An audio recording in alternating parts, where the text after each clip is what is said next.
Wait, আপনাদের কাছে কোনটা বেশি হেলদি, এটা নাকি এটা? ডেফিনেটলি 90% মানুষের কাছে কিন্তু এটাই বেশি হেলদি হবে।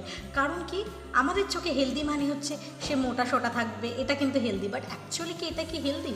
এই যে আপনি যেটাকে হেলদি মনে করছেন সেটা কিন্তু অ্যাকচুয়ালি হেলদি না। সেটা কি হচ্ছে, ওবেসিটি, ওভারওয়েটের শিকার রয়েছেন। এতে কিন্তু অনেক রকমের প্রবলেম আসছে, সেটা কখনোই হেলদি হতে পারে না। যদি আমার লাইফে বা আমার বডিতে যদি অতিরিক্ত ওজনজনিত এত সমস্যা, মেইনলি প্রবলেমস যদি চলে আসে, তাহলে সেটা কি অ্যাকচুয়ালি হেলদি? তো এই জিনিসটাকে বা এই কনসেপ্টটাকে বলা ভুল করুন যে এটা হেলদি। এটা ডেফিনেটলি হেলদি না। আর যেটা আপনি এটা দেখতে পাচ্ছেন, এটা 90% মানুষের থাকবে যে এটা আনহেলদি। বাট আমরা যেটা ফিট, যেটা আমাদের অতিরিক্ত ওজন জনিত নেই, আমরা যেখানে ফিট রয়েছি সেটাকে আপনি বলছেন আনহেলদি। আর যেটা অতিরিক্ত ওজন জনিত সেখানে আপনি বলছেন ফিট আছে বা দেখতে ঠিকঠাক আছে। অ্যাকচুয়ালি কি ঠিক, এই রং কনসেপ্টটা থেকে বেরোন। কারণ আমাদের ইন্ডিয়ানসদের মধ্যে এই কালচারটা কিন্তু সব থেকে বেশি, যে আনফিটকে আমরা ফিট বলে থাকি আর ফিটকে আমরা আনফিট বলে থাকি।